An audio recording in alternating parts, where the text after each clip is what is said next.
Advertencia: las opiniones vertidas en este programa son responsabilidad de quienes las emiten y no representan en lo absoluto la postura del Instituto Politécnico Nacional ni de la Fonoteca Nacional.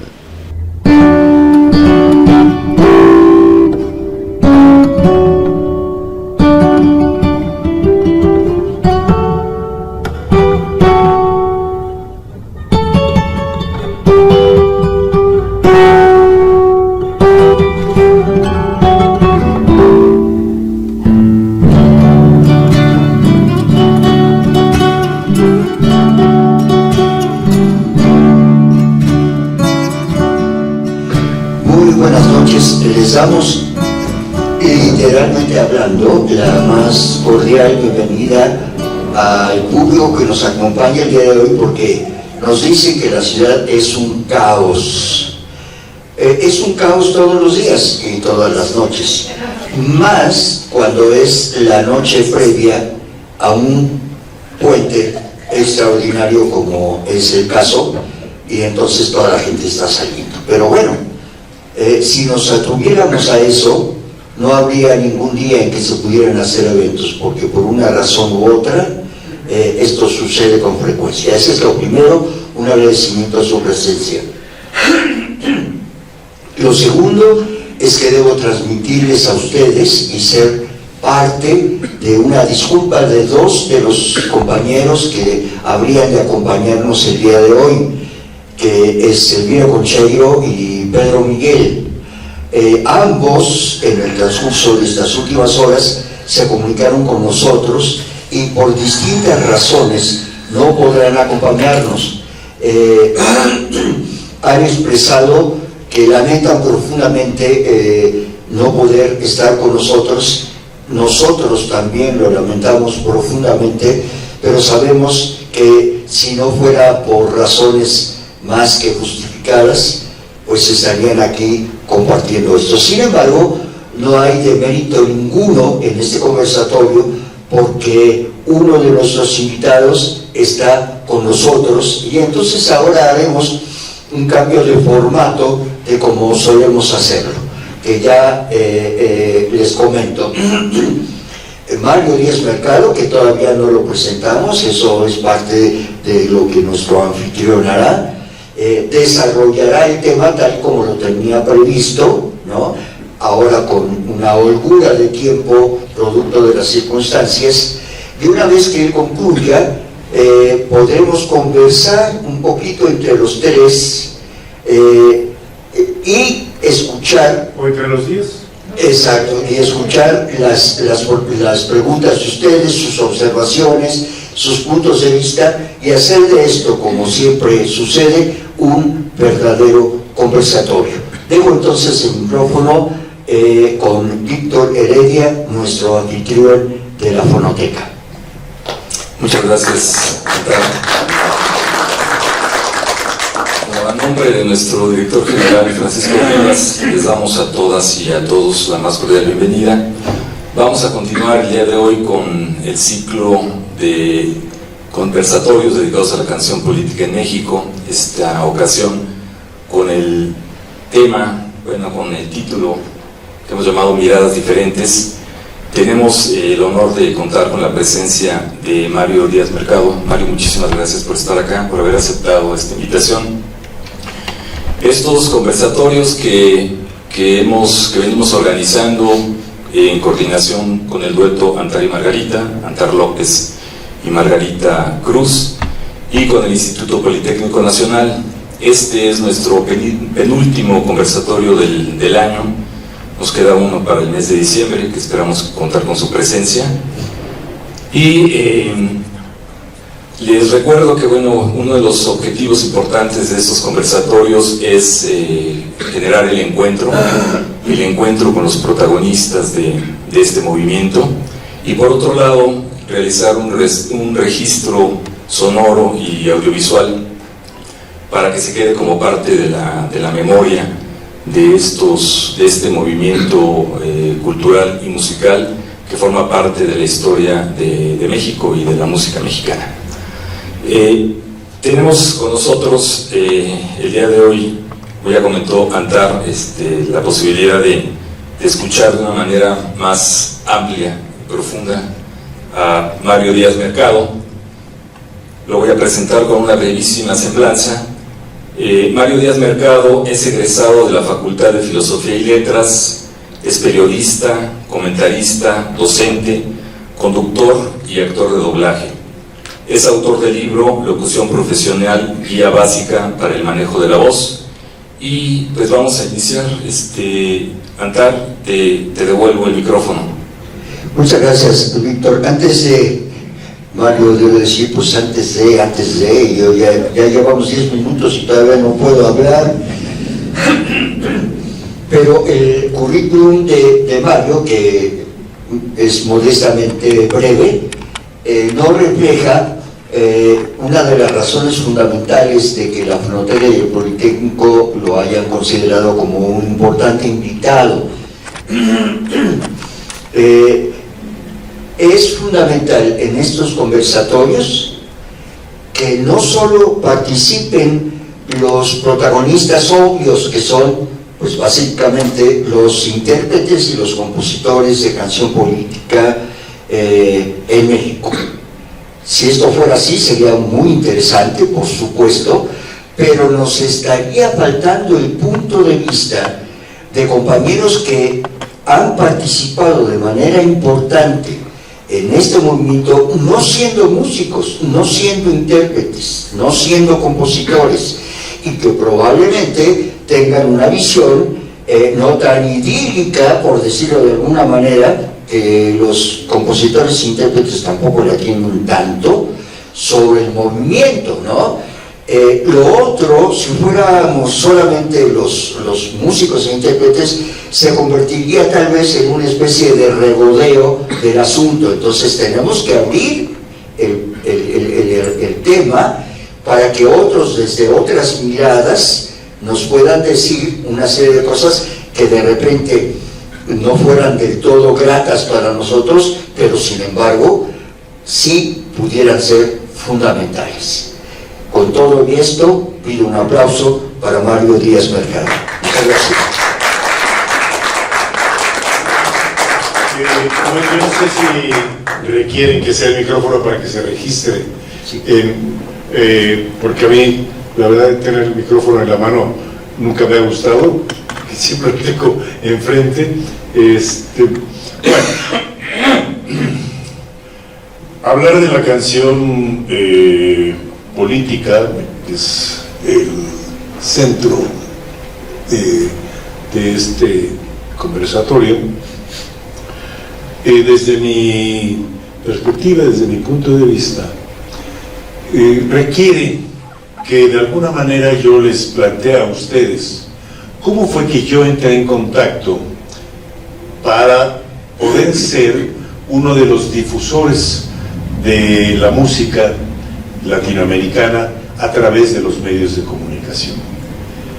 Y esto, estamos hablando de los años 70, principios 72, 73, que yo ingresé a lo que entonces era una incipiente emisora que nadie conocía, que se llamaba Radio Educación, y que transmitía 3 horas en la mañana, 3 horas en la tarde, cuando podía.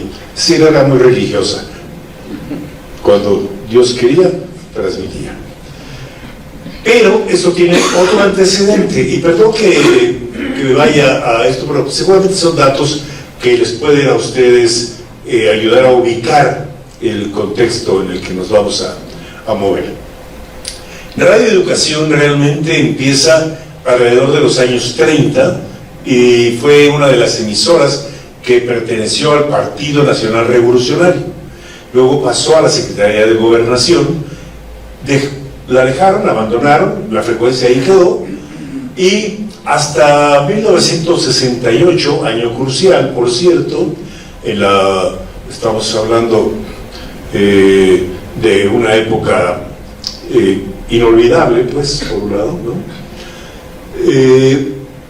Se recupera la frecuencia y se convierte en una emisora para dar clases de primaria a través de la radio y destinada a cubrir comunidades rurales o comunidades que no tenían acceso, todavía algunas, muchas hoy no lo tienen, a las clases de primaria.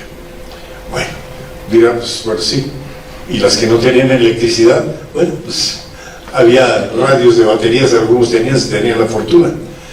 Bueno, entonces en el 68 empieza a resurgir, digamos, como esta radio primaria, así se llamaba.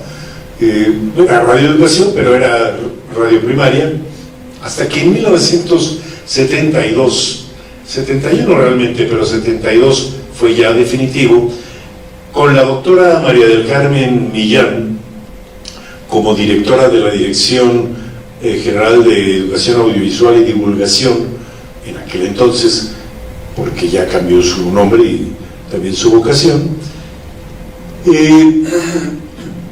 Ella era la directora general y llama a un compañero mío de la universidad, de la Facultad de Filosofía, Enrique Atonal, para que organice a la emisora y le dé ya un cuerpo de radiodifusora cultural.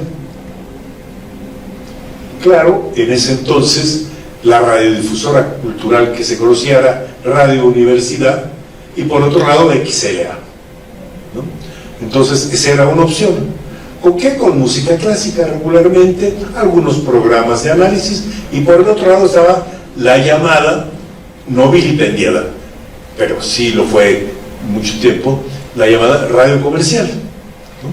Que también aportó muchísimo. Todo era cultura, de alguna manera. Entonces, entró esta frecuencia de los 1060 como una, y así lo llamamos en ese entonces, como una tercera posibilidad. Es decir, era como una especie de cuña entre una que era la radio cultural y otra que era la radio comercial, hablando genéricamente. Entonces se entra esta cuña que es radioeducación, que ni era todo el día música clásica, ni era tampoco la música, entre comillas, comercial. No estoy hablando de forma peyorativa, sino simplemente para ubicarlo, porque bendita comercialización, me decía Joan Manuel Serrat, que nos dio a conocer a los Beatles, ¿no? Entonces, no es que lo esté diciendo de forma peyorativa, sino simplemente para ubicarnos en este contexto. Entonces, entra a Radio Educación a hacer programas de análisis, de investigación, de no nada más de entrevistas, sino de investigación en serio, para ofrecer programas y conocer la realidad mexicana, latinoamericana, mundial, y ofrecer también música de Camerún, de Afganistán, de Checoslovaquia en aquel entonces, de Francia, Italia, España, etcétera, pero aquella música que no se escuchaba en ninguna de las otras emisoras, sino tratar de ampliar este espectro, de ofrecerle al auditorio una opción diferente y diversa que enriqueciera y complementara lo que ya existía, sin hablar mal ni de una ni de otra de las tendencias. Contamos para eso con la complicidad de mucha gente del auditorio que empezaba a escucharla y le llamaba la atención y se enganchaban, y que después con los años se volvieron radio educaditos o radio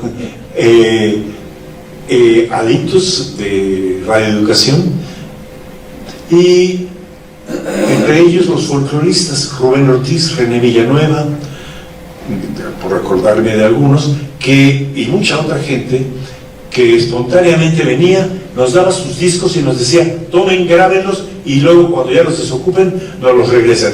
Y entonces había una serie de cintas abandonadas que eran de todos aquellos programas de radio primaria que ya no se usaban.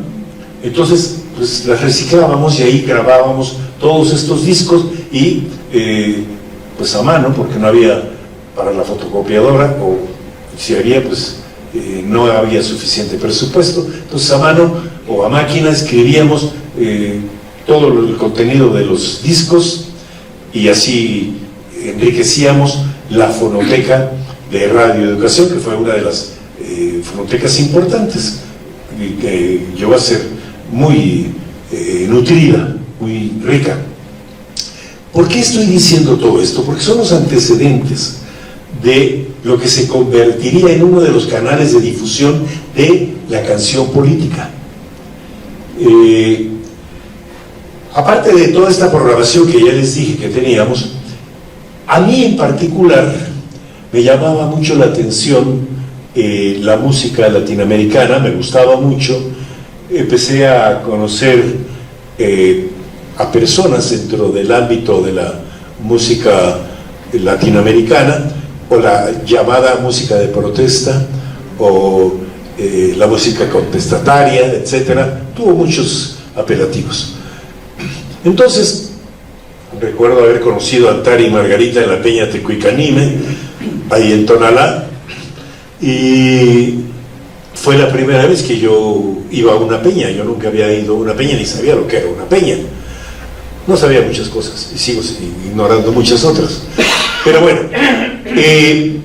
¿por qué les digo esto? Porque entonces propuse la creación de programas y de difusión de la música de América Latina con los grupos que en aquel entonces existían, como Quilapayún, Inti Illimani, los Chalchaleros, los Chasquis, estos otros, los Cachaquís,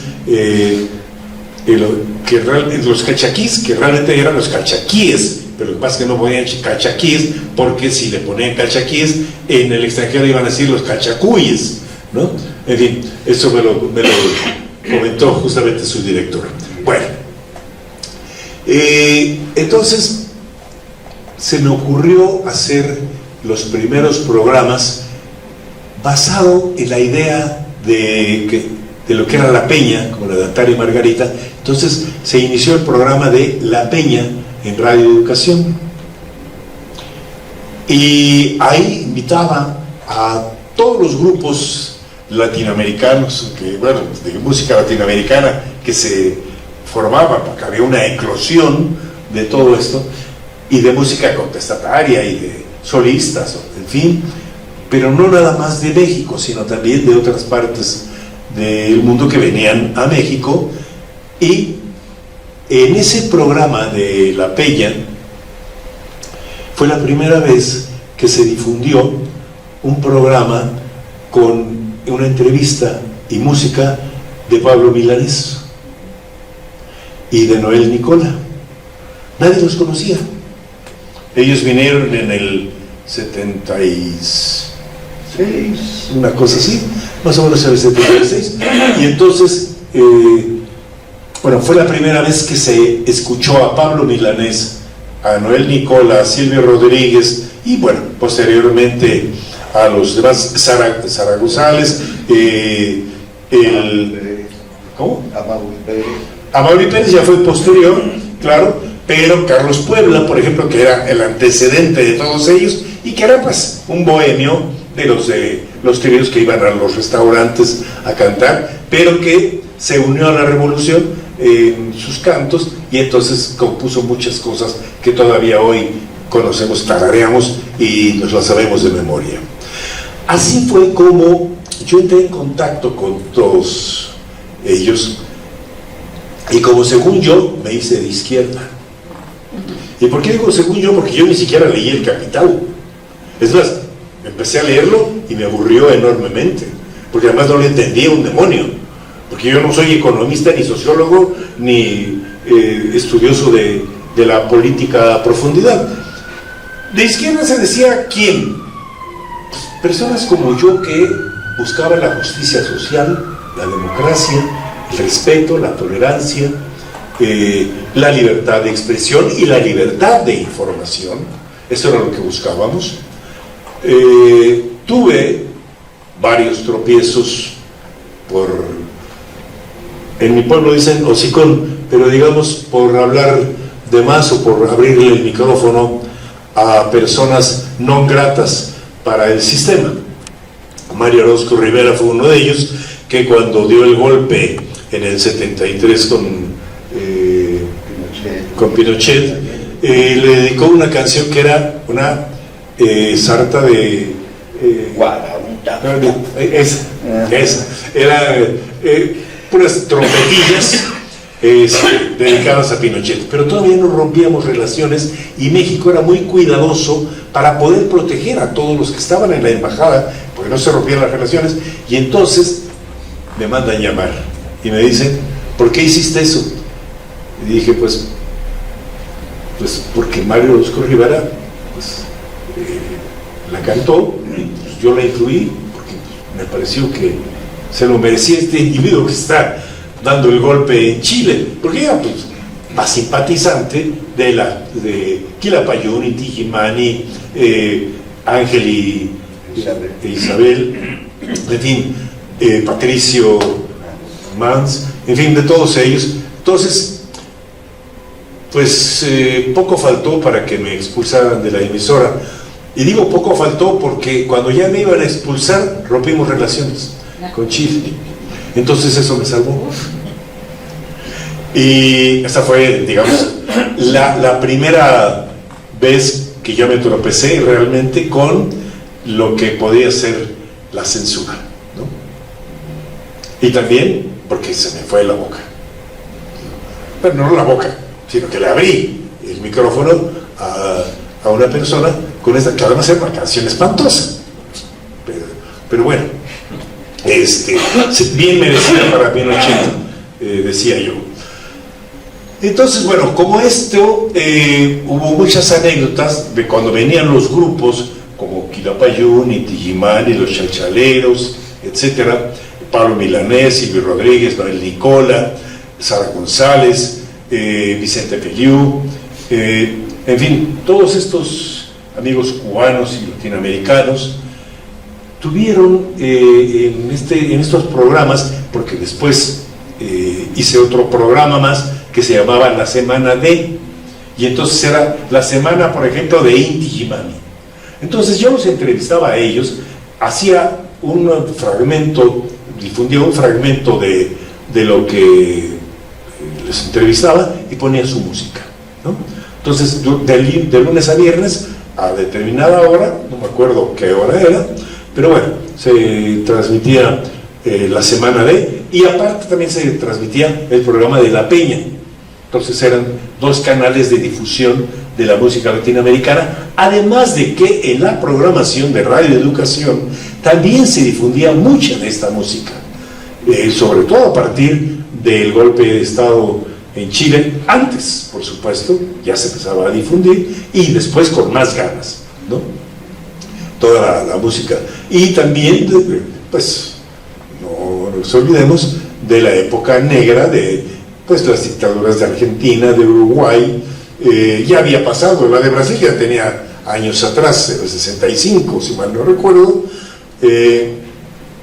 Y bueno, todos los que tenían problemas en América Latina, que venían a México, pasaban o se quedaban acá, y Radio Educación era la que les abría en la puerta, porque bien, las emisoras comerciales se dedicaban nada más en ese entonces a hacer sinfonoras, ¿no? Radio Educación fue la que combinó los programas hablados con la música y con el contexto político también, ¿no? Con mucha simpatía hacia la izquierda, y más que la izquierda, digamos, hacia la justicia social, hacia la democracia, hacia la apertura de otras formas de pensar que se contraponían con lo que el establishment nos había acostumbrado, ¿no? Entonces, esta era la tercera posibilidad. Y también, como se puso en boga en la época de Echeverría, la radio del tercer mundo, ¿no? Eran dos de los eslogans que tenía Radio Educación. Por ahí tuvimos un locutor que era notablemente gay, y en aquel entonces pues no era como ahora, que pues, es absolutamente normal. Entonces todos decían, esa es la tercera posibilidad. Por ahí nos lo dijeron. En fin, porque esto era lo que primaba en la época, era así, nos tenemos que ubicar en el momento, en el lugar y en el tiempo, ¿sí? Y las circunstancias que rodeaban todo esto. Así fue como empecé a hacerme cómplice de toda esta difusión, y cómo esta canción política, de protesta o contestataria, como quieran, emanada del movimiento latinoamericanista que privaba en esa época, permeaba en el público y tuvo muchos adeptos. Y así continuamos durante muchos años, hasta que en 1989 yo decidí ya salirme de Radio Educación. Me fui a la Productora Nacional de Radio y Televisión, y justo allí yo era director de radio en la Productora Nacional de Radio y Televisión. Ya tenía yo posibilidades de no solo contactar con la gente que yo conocía y llevarlas incluso a la televisión. Y estoy hablando desde Chavo Cagranda, por ejemplo, hasta Raimón, Pablo Milanés, por supuesto, Silvio Rodríguez y todo, a través de programas de música latinoamericana que se transmitían por televisión, pero que también los entrevistaba yo en radio, y yo hacía los programas de televisión, las entrevistas y los textos. Entonces se difundían a través de estos tiempos que tenía el Estado, que eran del 12,5%, con el que se pagaba parte de los impuestos desde la época de Díaz Ordaz.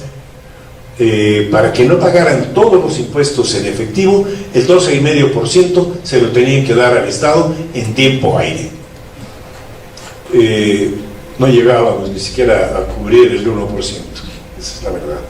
Pero con esta productora yo llegué a tener la posibilidad de cubrir mucho del espacio en emisoras de todo el país, y por ahí también se colaba mucho de la música latinoamericana, y a través de la televisión también. Muchos de los que se conocieron por primera vez en la televisión de estos personajes era a través de los programas del 12,5% que hacía Pronarte, la Productora Nacional de Radio y Televisión. Entonces esta fue, digamos, otra vertiente también que sirvió para la difusión de la canción política, porque todos estos cantantes, intérpretes y compositores tenían siempre un contexto político de izquierda, ¿no? No todos, pero bueno, la gran mayoría, o permeaba, digamos, esta tendencia político-ideológica, ¿no? Y a partir de ahí empezó la radiodifusión a nivel nacional a dar un cambio, a meter programas hablados, porque lo que nosotros decíamos en Radio Educación y luego en Pronarte es: vamos a recuperar el valor de la palabra. Y así se pudo llegar al auditorio con programas de análisis de la realidad latinoamericana, de la realidad mexicana, de la realidad mundial, de la realidad de países que todos dicen: ah, no, de África. No, África es el continente que más países tiene. O sea, no es África. Y África no son los negros. ¿Sí? ¿De qué parte de África me estás hablando? ¿Sí? África evidentemente es el continente donde priva la raza negra, pero no todos son negros. Entonces, cuando hay alguien negro dicen: ah, es que es de origen africano, o son afroamericanos. A mí me molesta mucho que digan esto de afroamericanos, porque no decimos, por ejemplo, a Trump, yo no sé si le han dicho germano-estadounidense, él viene de Alemania, y no veo yo que le digan así. ¿Por qué a un afro sí? Pues son estadounidenses igual. Entonces, bueno, son cosas de clasismo y de prejuicios raciales o clasistas, o etcétera. Bueno, esta es entonces parte de esta historia de cómo yo me comprometí con la música de América Latina, como conocí a personajes como Atahualpa Yupanqui, a quien logré entrevistar, como Chico Buarque, a Caetano Veloso no tuve la oportunidad, pero sí a su hermana, a sus dos hermanas, a dos de sus hermanas, a los nicaragüenses Mejía Godoy, tanto Luis como Carlos, a varios músicos de Centroamérica que se difundieron, a músicos de varios países, de Costa Rica, de Guatemala, de El Salvador, de Honduras, de Venezuela, de Colombia, de Perú, Nicomé de Santa Cruz, por ejemplo, me acuerdo muy bien de la entrevista que le realicé, y de Chile, pues ya les mencioné a Ángela Isabel, a Patricio Mans y a varios de ellos. Entonces, esto de alguna manera ayudó a que la canción política se difundiera prioritariamente en Radio Educación. No se difundía en ninguna otra emisora, salvo Radio Universidad, eventualmente, pero no como vocación. Y Radio Educación sí era una especie de vocación en la difusión de la música de América Latina y de todos estos personajes. Me faltan muchísimos. Por cierto, hay una entrevista que le hice a Joan Manuel Serrat. Les suplico que si la llegan a ver, que está, la borren, por favor. Es la peor entrevista que he hecho a una persona, ¿sí? Entonces, no la escuchen. He hecho algunas muy buenas entrevistas y otras pésimas, como esta de Joan Manuel Serrat, la verdad. Tengo que ser autocrítico, ¿no?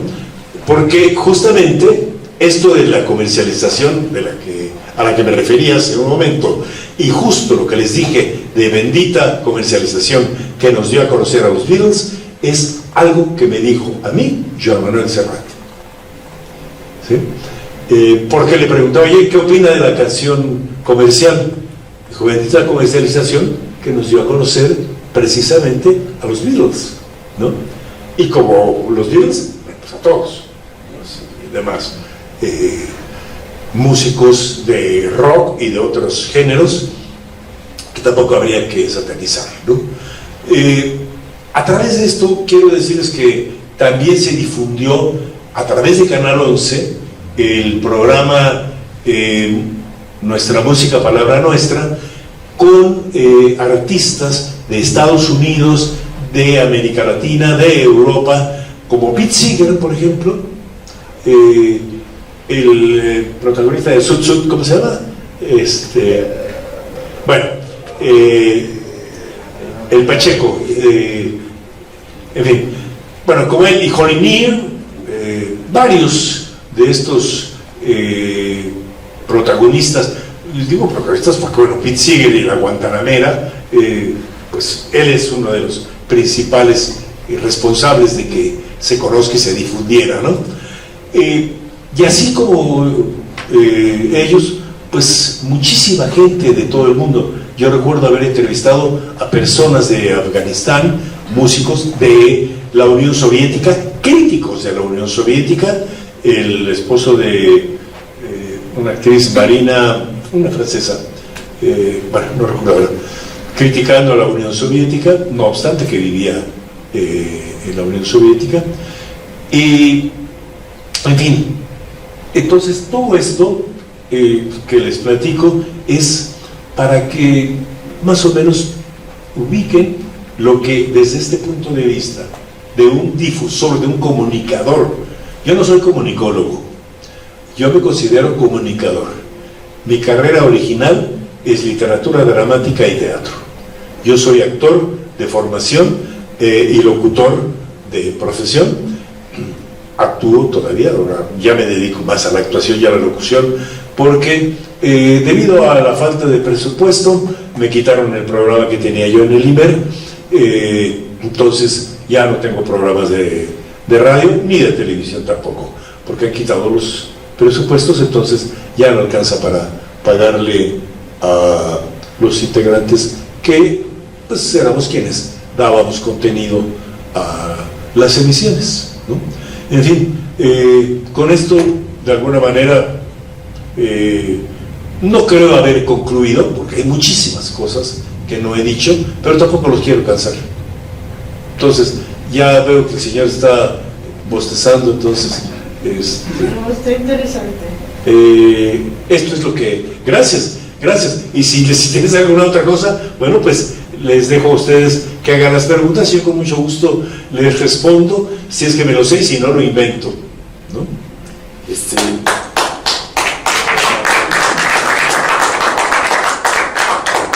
sí quisiera preguntar, hemos platicado aquí con Andar, con Margarita y con muchos de los participantes que han estado en los conversatorios sobre los espacios y los foros que construyó este movimiento, ¿no? Hemos hablado de las peñas, de las plazas, de la calle, de las propias universidades, ¿no? Eres uno de los responsables de la iniciación de las peñas. Así es, pero ahorita tú nos estás también diciendo, nos estás planteando que hubo un foro importante que fue Radio Educación, que bueno, que yo no lo tenía como tal, con esa dimensión que tú estás planteando aquí. ¿Qué tanto fue el alcance que tuvo Radio Educación con el público, con los seguidores del movimiento? ¿Había manera de monitorear esto? Mira, no les interesaba a los que hacían los estudios de audiencia. Radio Educación no les interesaba, porque lo que les interesaba era pues lo que vendían, para que se pudieran anunciar los potenciales empresarios que compraban los tiempos. Radio Educación era, digamos, voy a hacer una expresión racista, pero que todos vamos a entender, y no la digo en ese sentido, sino nosotros éramos como el negrito en el arroz, ¿no? Entonces no nos consideraban mucho ni nos daban mucha importancia, pero la tuvimos desde el momento en que ahora la radio ya no es una sinfonola como era antes. Hay emisoras que transmiten música, y qué bueno, y tampoco es que fuera malo que fueran sinfonolas, eso era lo que privaba en la época, pues. Y Radio Educación influyó notablemente en hacer ese giro, digamos que fue como una especie de punta de lanza un poco soterrada, porque tampoco lo reconocen. Como no reconocen, por ejemplo, mucho del trabajo que hicimos, varios, dando a conocer a mucha gente que después fue muy famosa y que nosotros dimos a conocer a través de la radio y luego en parte de la televisión, ¿sí? Personajes como los que ya les mencioné y muchos otros que no me vienen ahorita a la mente, y que si hago un esfuerzo a lo mejor me acuerdo. Tal vez para engarzar la cuestión, tal vez Soledad Bravo y Horacio Guaraní hayan sido también parte de la peña en Radio Educación. Horacio Guaraní no, pero Soledad sí, Soledad y Mercedes Sosa. A Soledad Bravo sí la entrevisté varias veces, incluso nos hicimos amigos, y de su esposo, un chileno, sí, y Gloria Contreras, que también es venezolana. Claro. A todos ellos y otros grupos más, Ili Orsini, el hermano de Eli Orsini, en fin, muchos venezolanos, porque cuando estuve en Venezuela entrevisté a muchos músicos venezolanos. Cuando estuve en Nicaragua entrevisté también a muchos músicos, cuando el sandinismo era el sandinismo respetado, respetuoso y respetable de aquel entonces.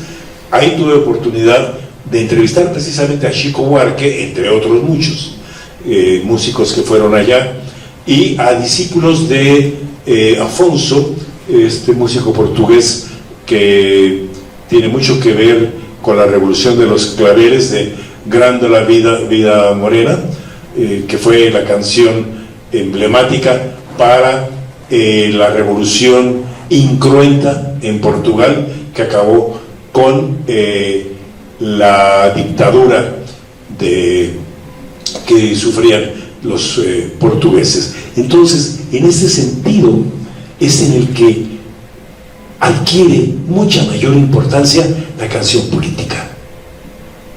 ¿Sí? Que canción política no quiere decir canción panfletaria.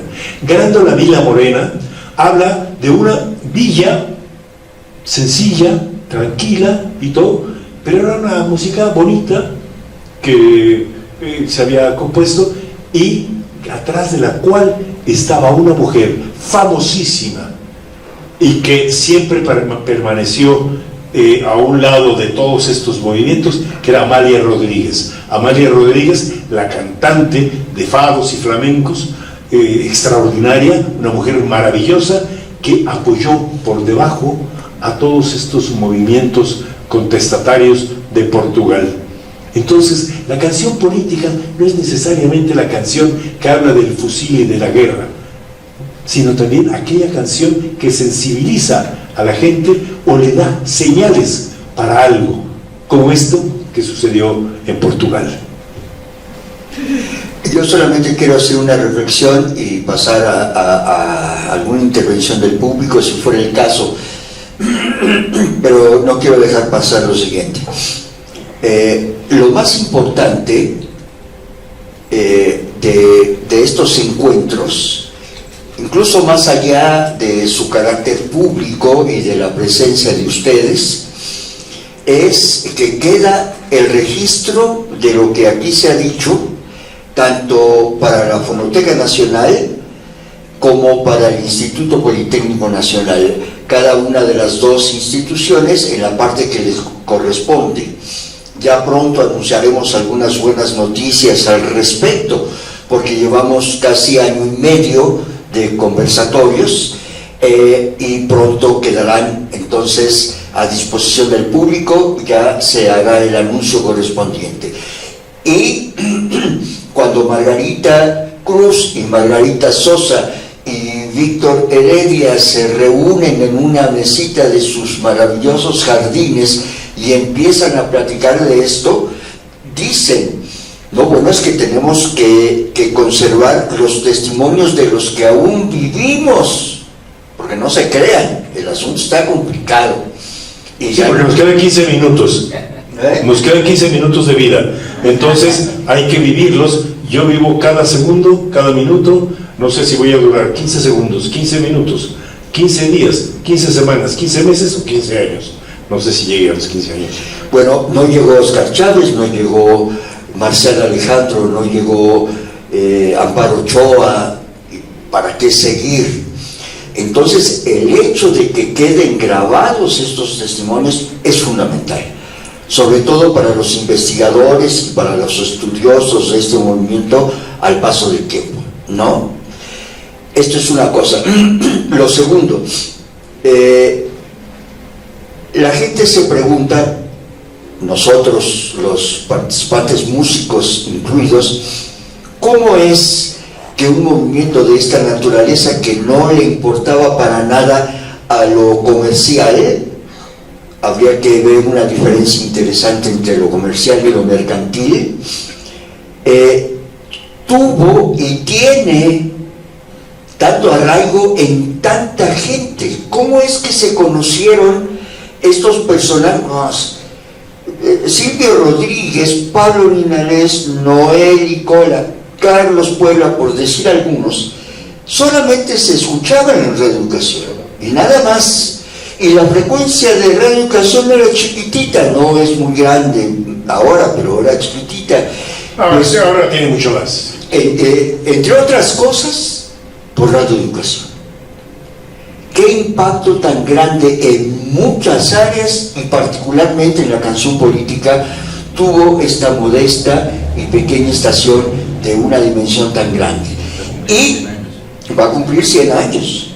Y dentro de Radio Educación, no exagero un ápice, Mario Díaz Mercado y otros, seguramente, y los conocemos, pero la participación de Mario es fundamental, y esto que quede grabado, porque aunque hicimos ya un conversatorio en Radio Educación con Cruz Mejía y con Froilán Rascón y con un amigo nuestro de Radio IPN, no había yo tenido la oportunidad, y he estado en todos, de escuchar una relación histórica de la participación de Radio Educación y de Mario Díaz Mercado. En buena hora, que quede para quienes lo escuchen posteriormente. Esto no quiero dejar de decirlo y agradecerlo profundamente a mi nombre de Antonio y Margarita y de tantos y tantos otros músicos de la canción política, nueva canción contestataria, canción comprometida, etcétera, etcétera, etcétera. Dicho esto, que me parecía obligado decirlo, sí me gustaría escuchar un poco para concluir este conversatorio, si hay alguna pregunta, participación, comentario de alguna de las personas del público. Por favor. Nada más quería yo nada más recordar que gracias a Caíto, que en paz descanse, extraordinario amigo Alcamé, conocí por teléfono y entrevisté por teléfono durante 3 horas y media a Luis Eduardo Aute. Y Luis Eduardo Aute en ese entonces era desconocido. Es decir, su música era conocida, pero no sabíamos quién estaba atrás de esa música. De Rosas en el Mar, conocemos a Maciel, que hizo una grandilocuencia de una canción que me lo confesó Luis Eduardo. La verdad es que es demasiada parafernalia para la canción que yo quería. Para mí era más sencilla, y Maciel hizo un espectáculo de una canción. Bueno, Luis Eduardo Aute estuvo 3 horas y media por teléfono a las 3 de la mañana de España, contestando mis preguntas y las de Caíto en ese programa de radio que tenía yo, que se llamaba Sinapsis, en radio Educación, porque tuve varios programas, conducía varios programas, no dije conducir, sino conducía varios programas. Entonces, este es otro de los personajes que yo creo importantísimo para conocer también lo que fue en su momento la canción política, con empezó con Rosas en el Mar y todo esto que en España se consideraba en la época de Franco pues contestatario, y eran reprimidos y eran censurados, ¿no? Es lo que quería añadir, perdón.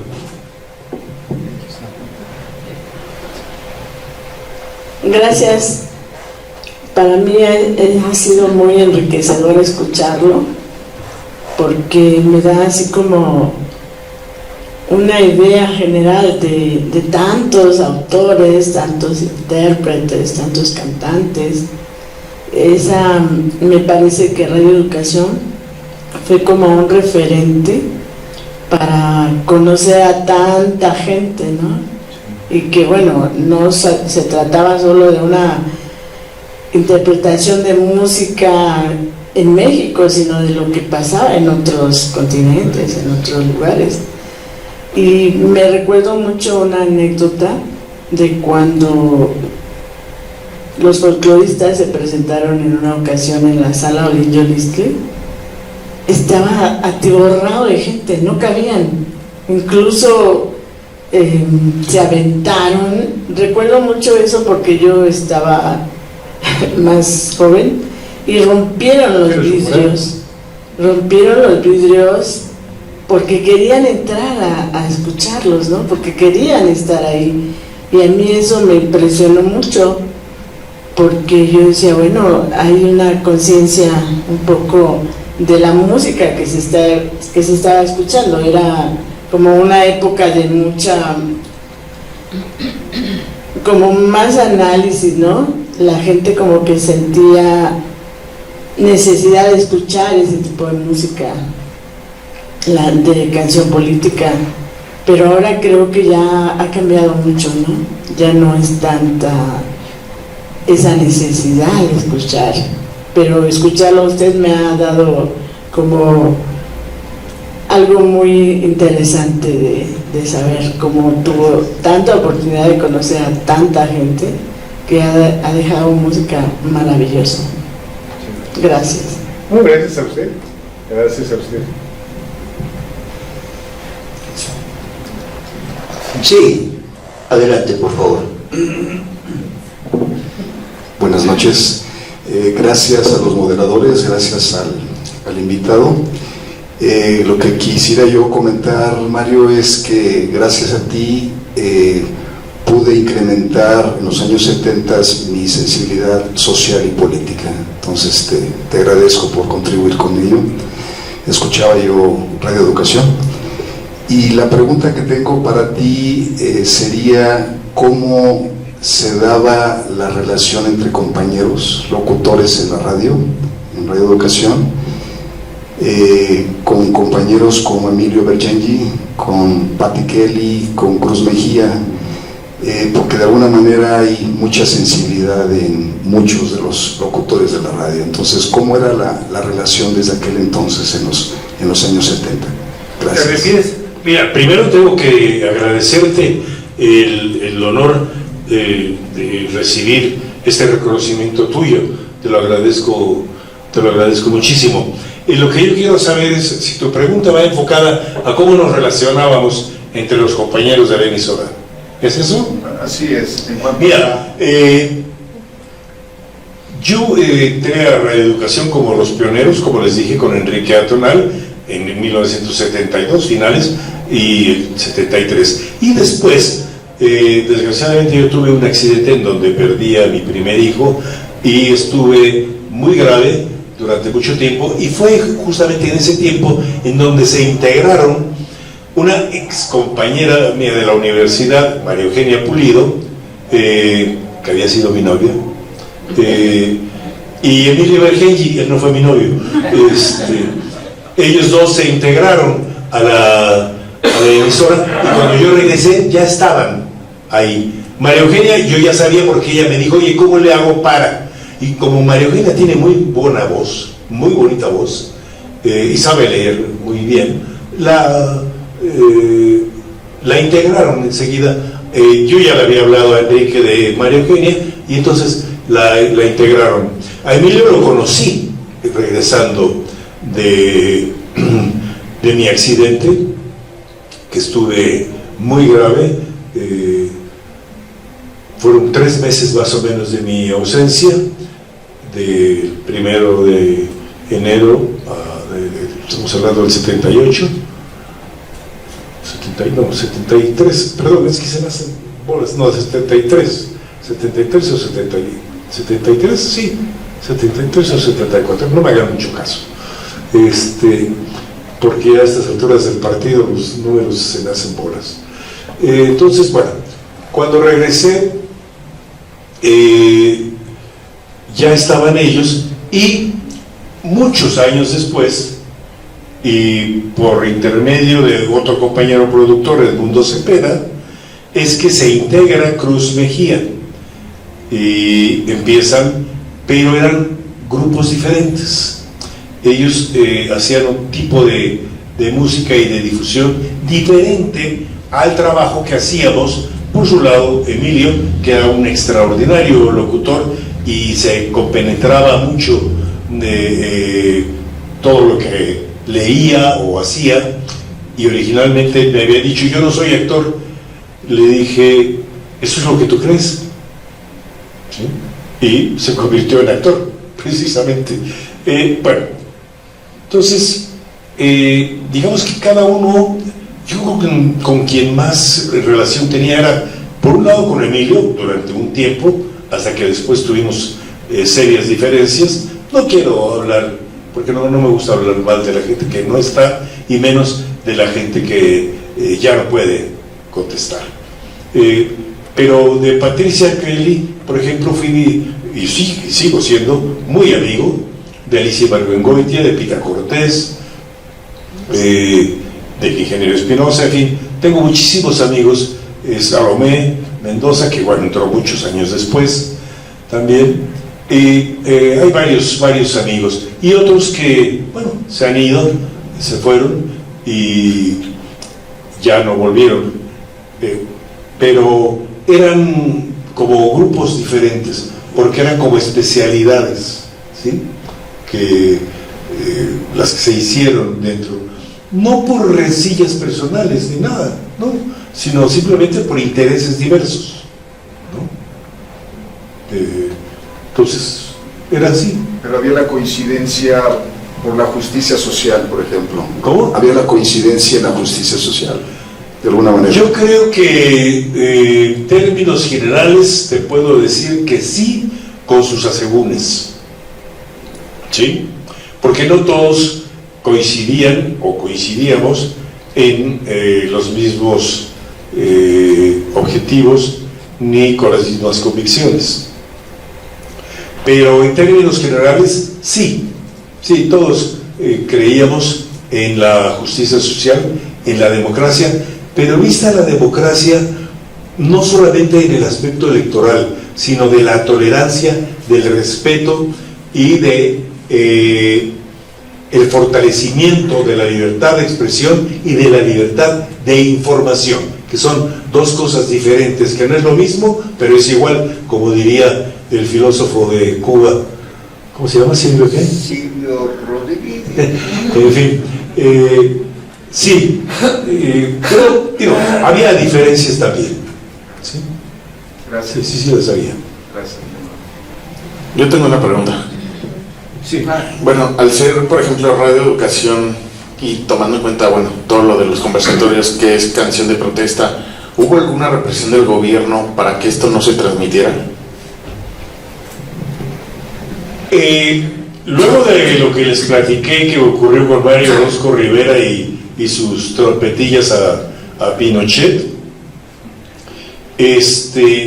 sí puedo decir que en 1988, cuando el fraude electoral, no sé si ustedes lo recuerden, yo me atreví a invitar a mi programa a Porfirio Muñoz Ledo, a Cuauhtémoc Cárdenas, a Rosario Ibarra, a Carlos Castillo Peraza, y también invité, aunque no asistió, otro señor que se llamaba Carlos Salinas, y no fue, pero los otros sí fueron, y los entrevisté, y eso valió para que empezaran justamente a hostigarme y a presionarme para que dejara yo el espacio, pero había mucha fuerza dentro del auditorio y me apoyó mucho el auditorio, y eso fue lo que permitió que yo continuara con mis programas, que se llamaba Sinapsis,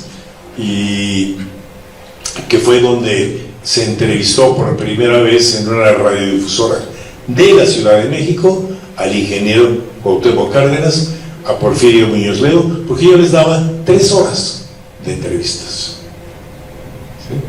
Entonces, ya se imaginarán ustedes lo que eso significaba para el gobierno, que en cuanto tomó posesión, lo primero que hizo fue decirle a Otto Granados, este señor tiene que salir, ¿sí? Y este señor tuvo que salir, ¿sí? Y bueno, fueron derroteros que marcaron otro rumbo en mi vida. Ya tuve que entrar a la radiodifusión comercial, pero tuve la fortuna después también de tener otros espacios y recuperar también otros más, que ya desgraciadamente a estas alturas del partido ya no existen, ni creo que vuelvan a existir, porque con los 15 minutos que me quedan, lo que quiero ahorita es estar tranquilo, en paz, y gozar placenteramente, y morirme algún día, no sé si dentro de 15 segundos, 15 minutos, 15 días, 15 semanas o 15 años, tranquilo en mi cama. Bueno, yo tengo varias cosas que me gustaría preguntarte, pero creo que nos podríamos llevar aquí demasiado tiempo. Te quisiera nada más preguntar algo. Una de las cosas en las que han coincidido la mayoría de nuestros invitados acá es que a partir de 1968 efectivamente se empieza a generar un movimiento que es visible, que va a estar trabajando durante, por lo menos muy claramente, durante un par de décadas. Después el movimiento pues va tomando diferentes vertientes. ¿Qué opinas tú al respecto? ¿Te parece que sí, efectivamente, se visualizaba en aquellos entonces toda esta música como un movimiento consolidado, tenía una línea de trabajo visible y definida? De ninguna manera. Cuando yo escuché por primera vez la música de Óscar Chávez, por ejemplo, y su herencia lírica mexicana, los volúmenes con los que se empezó a difundir este tipo de música diferente, bella, con raíces históricas, fue en la universidad, porque, bueno, a mí me tocó el 68 en la preparatoria 4. Entonces ahí empezábamos con algo, pero sí fue en la universidad en donde empezábamos ya a conocer a Violeta Parra, a Atahualpa Yupanqui, algo de Chico Buarque y de otros más, pero no teníamos ni idea de que esto fuera a adquirir la importancia que años después tuvo y supo ganarse, porque hubo muchos, y aquí a mi derecha está uno de ellos, que no le puede uno decir necio, sino perseverante, ¿sí? Porque desde que lo conozco ha estado al pie del cañón, difundiendo y defendiendo la difusión y el conocimiento de la música y de la canción política de Santa López, y lo tenemos que reconocer.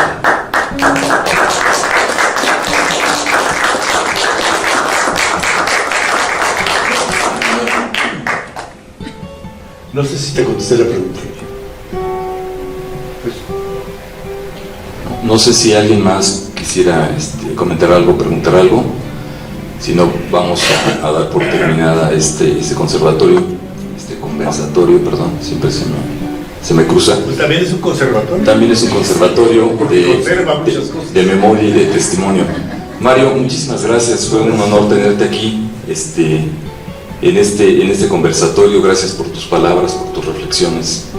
Antar, también muchísimas gracias nuevamente por todo el trabajo que invierten con Margarita para que esto se lleve a cabo.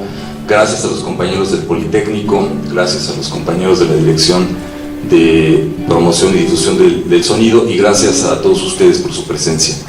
Los esperamos en el próximo conversatorio, el último jueves del mes de diciembre.